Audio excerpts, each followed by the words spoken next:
Y'all, welcome back to the channel. This is your girl, Lady Nika, in with another reality recap. And this time, it's the Black Ink Crew, Season 3. This was Episode 4 tonight. And we opened up with somebody named Deidre coming into the shop to get a tat. And Sky is saying that Caesar been in a bitchy mood lately, and she believes that it's because he's missing Duchess' goddamn ass. Well, he talks to Deidre about her tats, and the girl explains what they mean. And, tell him what she wants. And in his confessional, he's saying he wonders what Duchess is doing in Paris. And they go back to the current time, and Deidre and Cease are talking about relationships. And again, he goes back to reflecting about Duchess. Although he admits he's never been in a relationship with anybody over 6 months, he says that he can't seem to shake Duchess. She's in the brain, I guess. Okay, so next we switch over to Paris, and we see Duchess at a photo shoot. And she talking about being happy that she's going to international with her brand. And while she being, made up, she's talking to the makeup artist. And the makeup artist asks her about how she's enjoyed her stay here in there in Paris. And she telling her that, she came with 2 girls, but it's not turning out, quite how she wanted it to be. But she's not going to worry about it. She's going to stay focused on herself. And in her confessional, she's saying she tried with them and it didn't work, so she don't care. It's all about her career. I told y'all in the last review, this bitch by herself, for real. She feel like she a victim, so the only thing this bitch do that I like is she does try to, put herself out there and become a known name in the tattoo industry. So maybe, going international is a way for her to do that shit even better. So I give her that.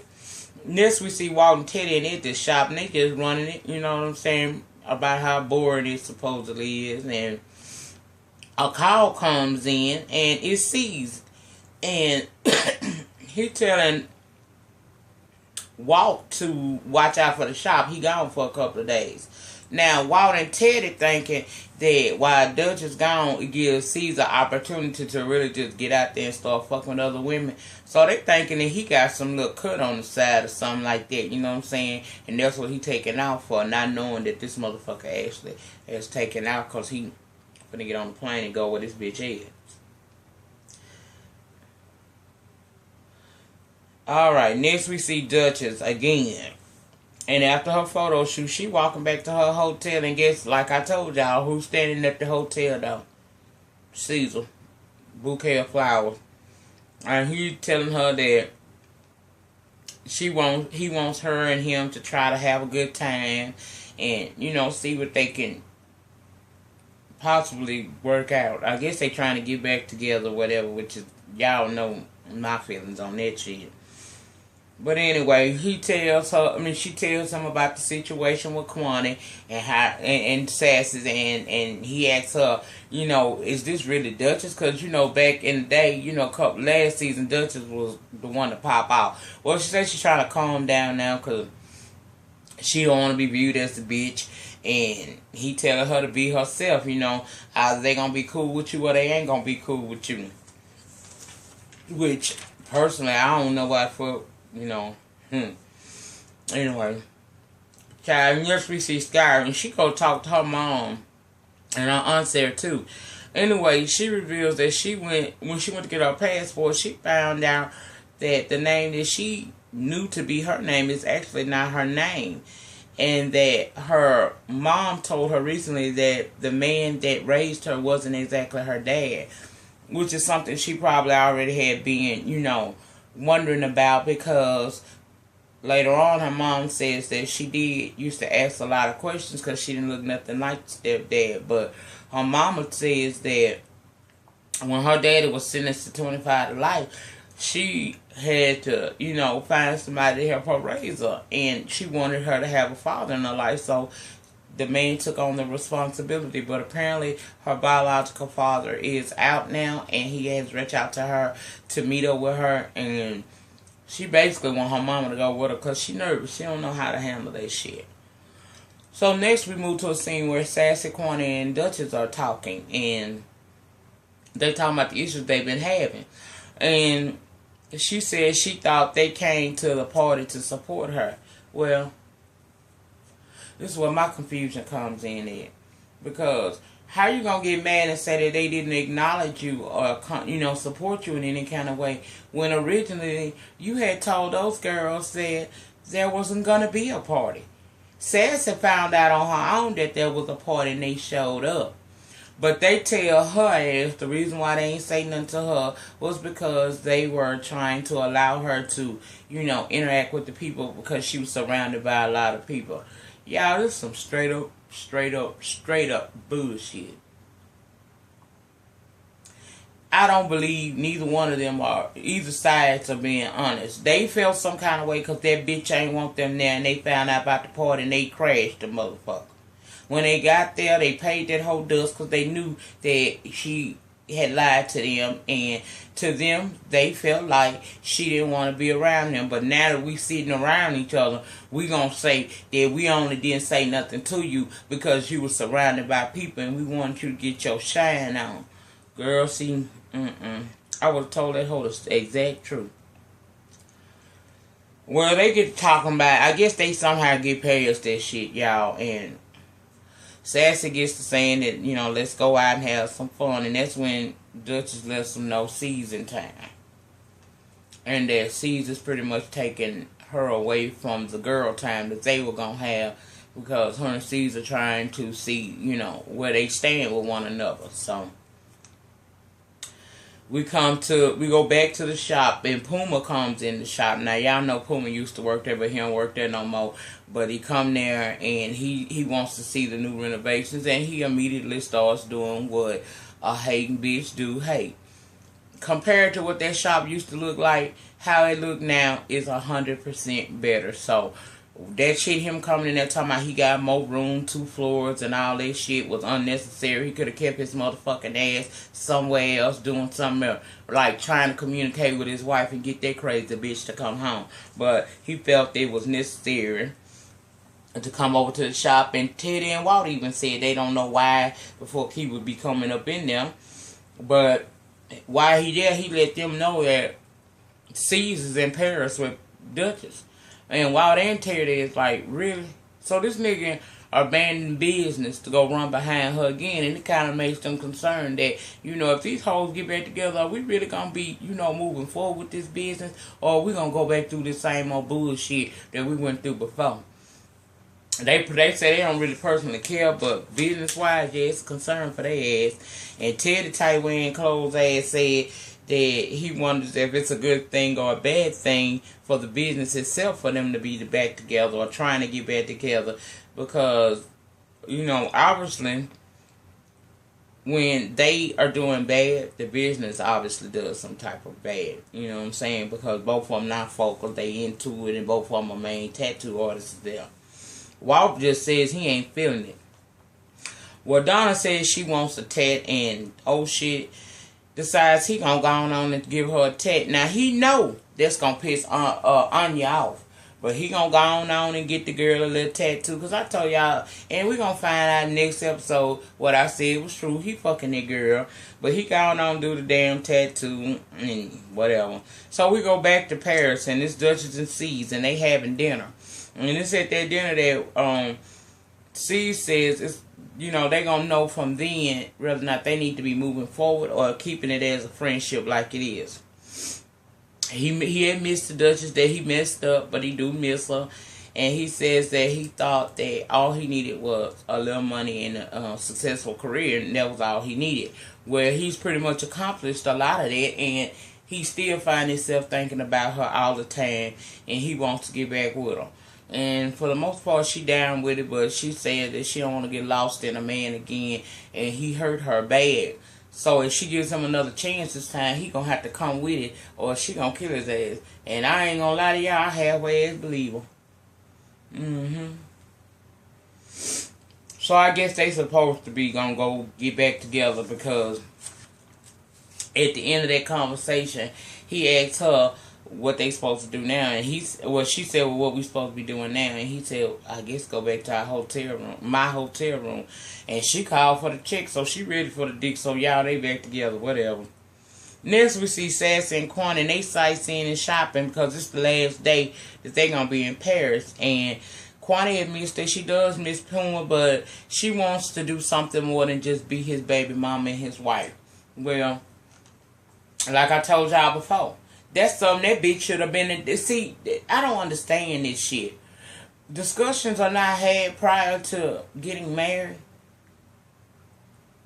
You would think that if she wants to be some type of career woman, then that's something she would have told him off the bat before she wind up with a baby or even getting married to the man. And she running into to Sassy, like, you know, Sassy apparently does some type of boutiquing or some shit up in there.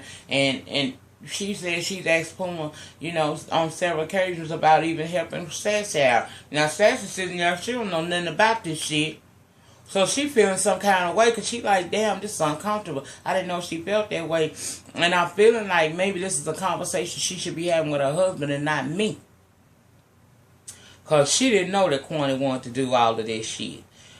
Anyway, next we see her back at the room and she FaceTiming with her mama. And that's part of her problem too. Mamas in these reality shows, they off the chain. They don't know how to mind their own motherfucking business and just be supportive to what their children decide to do.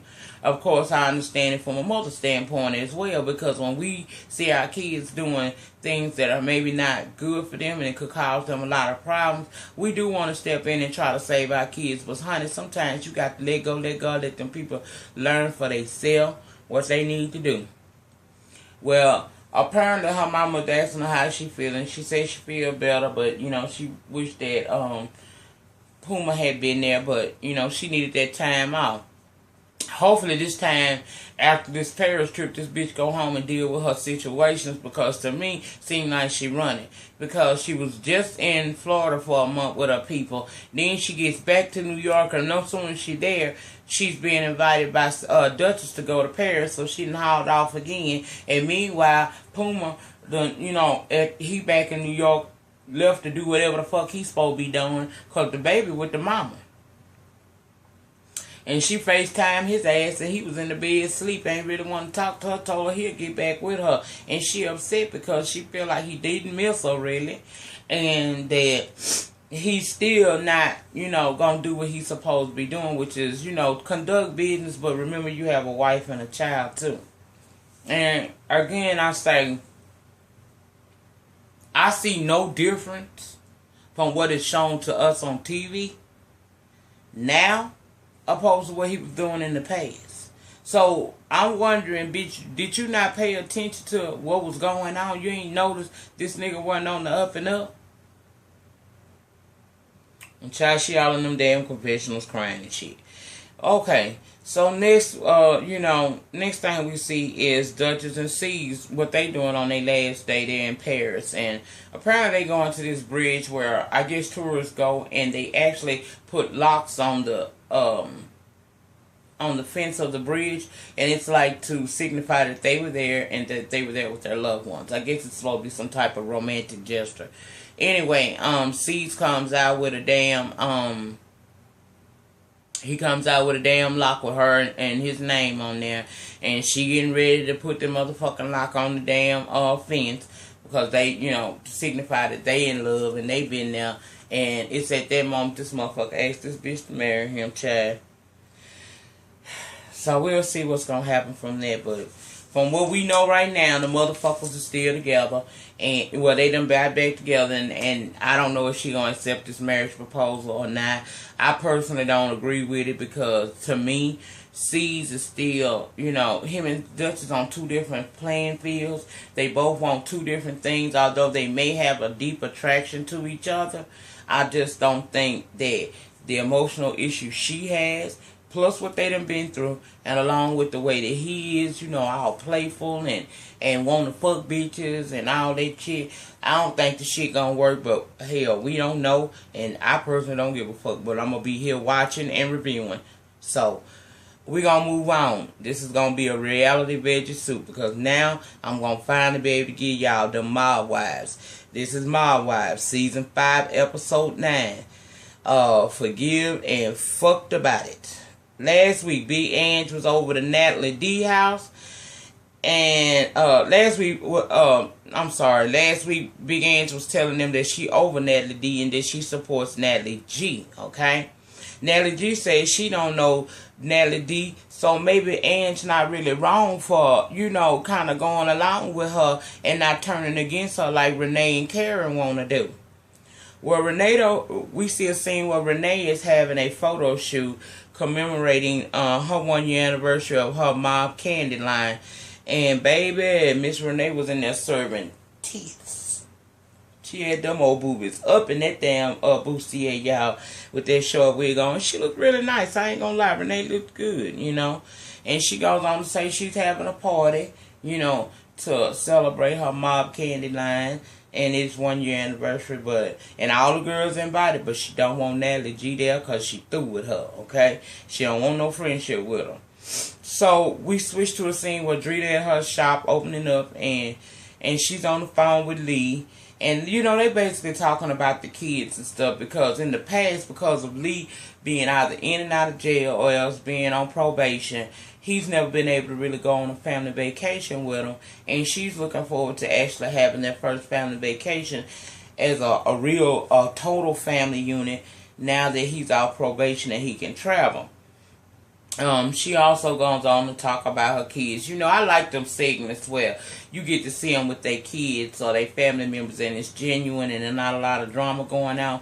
Because Drita really gets into it with her children. I mean, she even talked about, you know, her daughter being into soccer, and that's something that Drita played as a kid. So she was really supportive and there for all the games.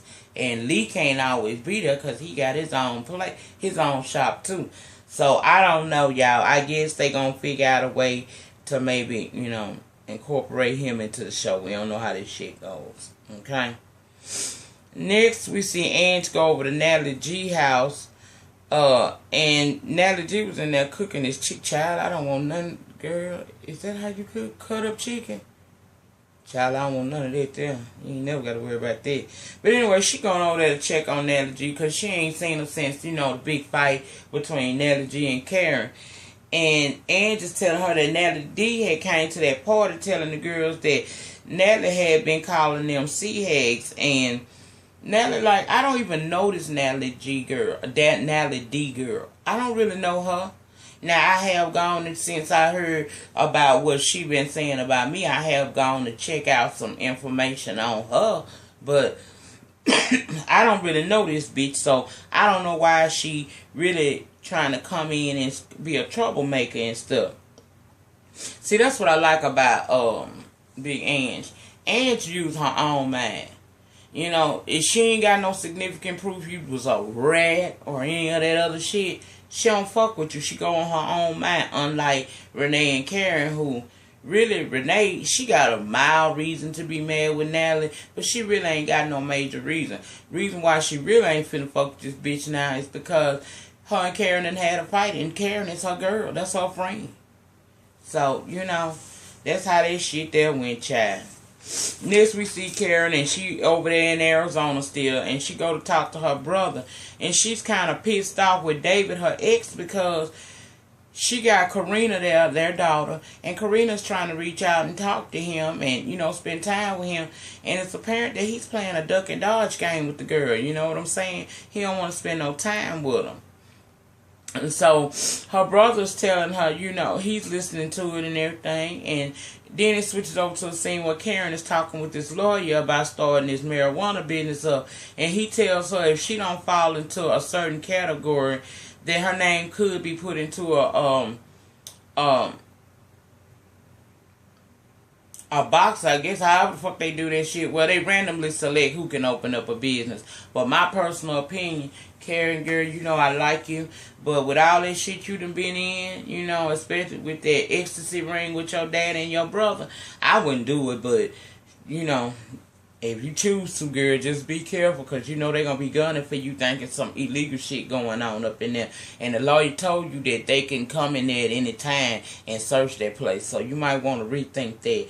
But anyway, child, we go back to New York, and Big Ann's son is out of Rikers Island, and you know she wants to have this big dinner where she gonna invite all the girls and stuff, and y'all know it's gonna be some shit up at this dinner. But he's saying that he out the halfway house and he wants to be a good father to his daughter. And basically, he's saying he ready to turn over a new leaf because that jail shit ain't for him. So, he talking to his mom about this dinner and who all's going to be attending.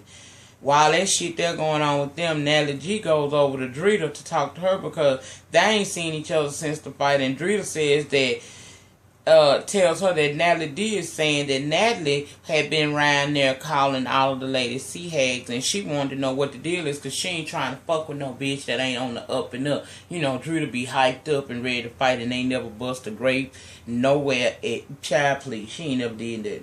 But anyway, Natalie G say she didn't say anything about them, and she wondering why would Drita even believe anything, which is the same thing that Big Ann saying. We don't know this Natalie D girl.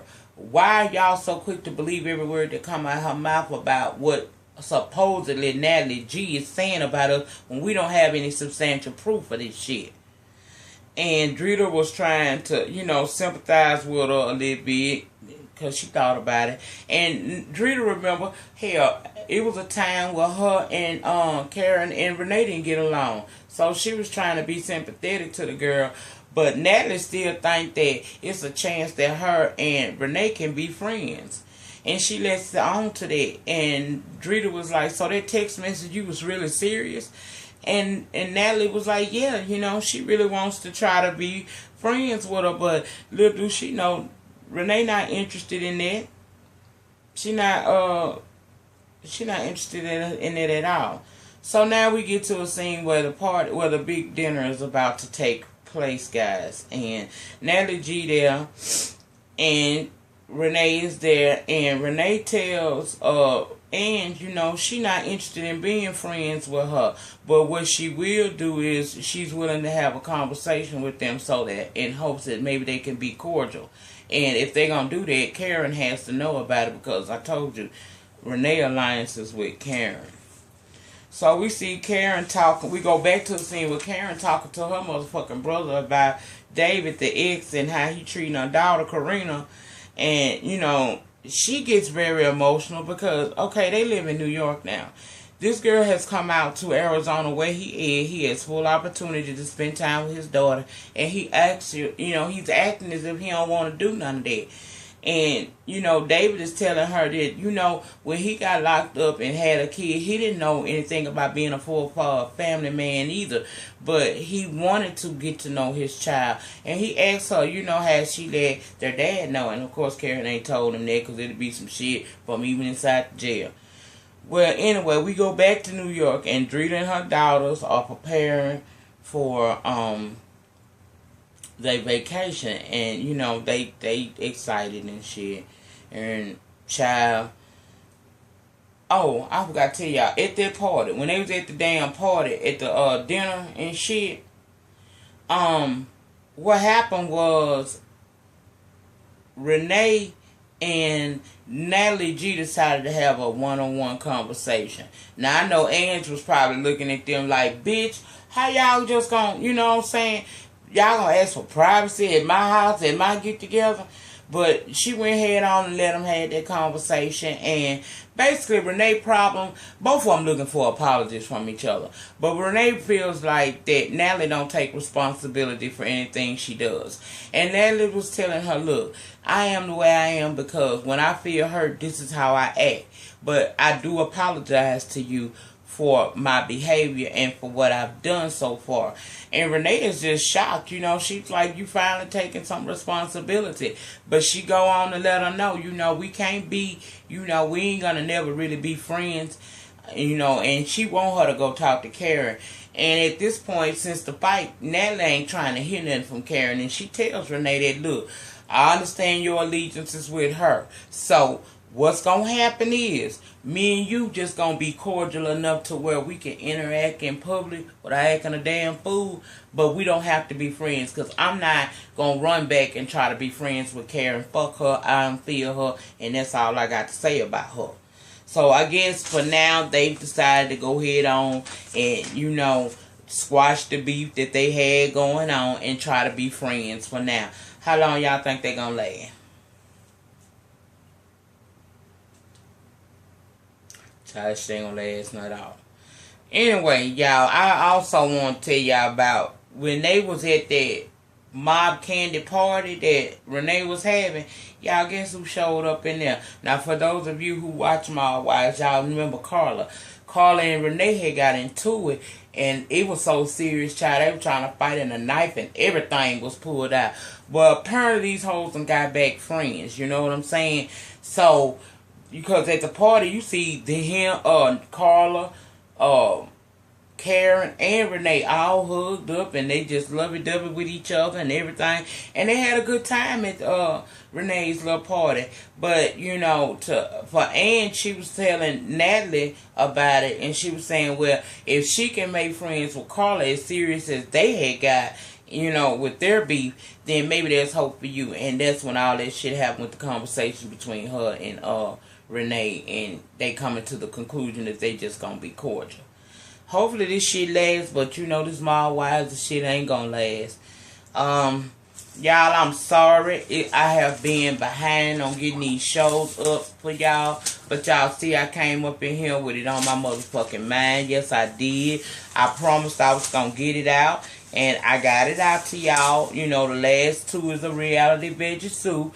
So you'll get, you know, Black Ink Crew and Mob Wives together. And they should put me back where I was. Y'all, I'm going to be honest with y'all.